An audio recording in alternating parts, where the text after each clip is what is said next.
Hi everyone, Brian from Sui Generis Brewing here, and welcome to the second video in my mini-series on yeast-derived flavors in brewing.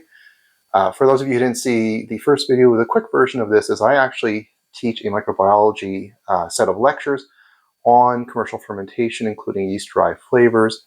For that, I brew a simple light lager, but I ferment it with different yeasts, and these then act as aroma samples for the class.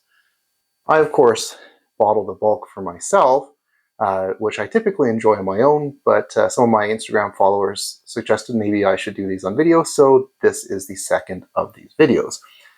Tonight's beer is, the base lager fermented with 3407, and to that we are comparing a Belgian-style yeast which creates phenolic off-flavors, and that's sort of what this particular beer is meant to illustrate.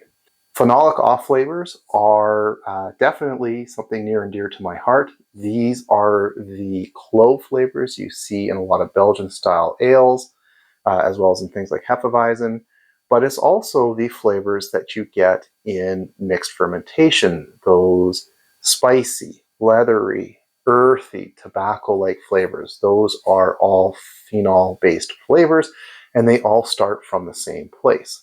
But before we get to that, we briefly need to talk about where yeast live in the environment and why they would have this particular pathway. So we usually think of yeast as something that's in our brewery, but of course it originated in nature. And in nature, yeast has an interesting life cycle. I'll talk more about it in the ester video when I get to that. But long story short, yeast spend most of their life on the forest floor. They are down in the dead and decaying leaves, and they are essentially stealing sugars from other microorganisms that are secreting enzymes that break down leaf litter and things like that.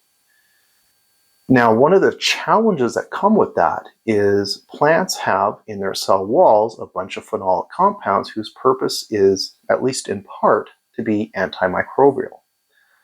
And so wild yeast, or brewer's yeast that haven't been selected to remove that trait, have detoxification pathways. And it's a pretty simple pathway. These phenolic compounds come into the cell. These are things like p-chimeric acid.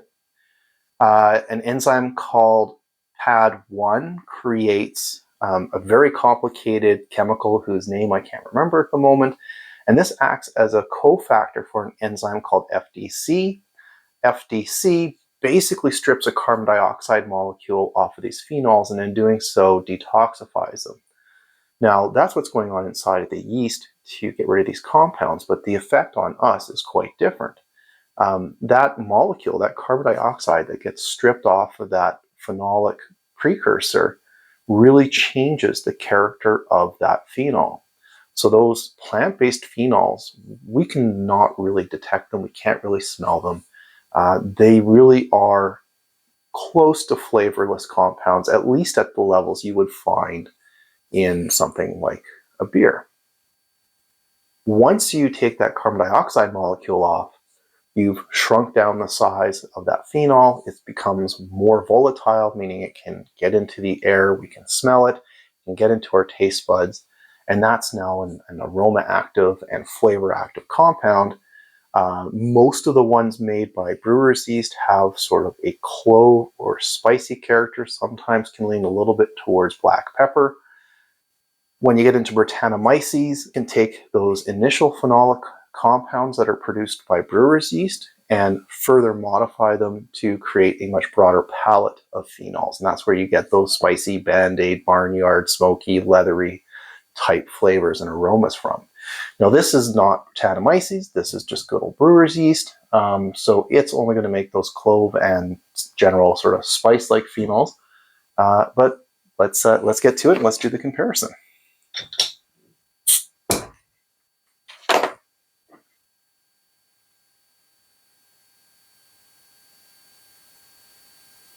So just like the last one, this one's nice and clear, good carbonation, and we'll stop right about there. Now, before I get to that, we do need to test our control, our lager, Chuck style lager. And I mean, as you would expect, it's got the bready aroma of Pilsner malt. It's got a nice herbal spiciness from the Saaz hops. Very clean tasting, not much yeast character, Pilsner malt, and that Saaz flavor really in the fore. So here is our Phenolic Off-Flavor beer. So, I mean, first up, if you've ever brewed with Belgian ale, you know exactly what I'm smelling. That spicy flavor, or spicy aroma, I should say, is front and center.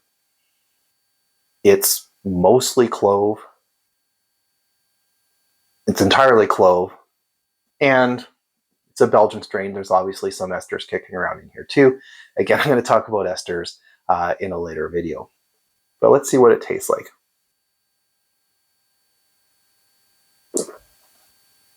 Oh, I mean, it's delicious. This could be a Belgian double or a Belgian pasture beer. You wouldn't know that this was brewed as a Pilsner, a Czech style Pilsner, and then fermented with this yeast. It is a straight Belgian ale. Got up front that clovey, spicy character, not overpowering, but just generally really nice. We'll definitely get those sort of fruity, sweety type ester flavors. And, you know, the malt character is subdued relative to, I'm covering it, but relative to the lager. The hop character is also somewhat subdued. I suspect it's still there. It's just because there's this potent phenolic character to it that it just overwhelms those much more delicate hop flavors. But yeah, that's a really good beer.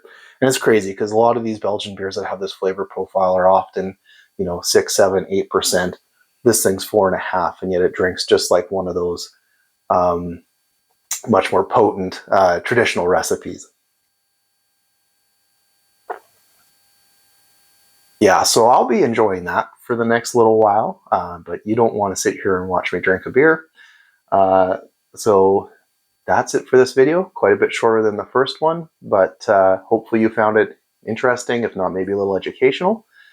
And I will see you when I get around to filming the next one. Until then, I'm Brian, and thanks again for joining me.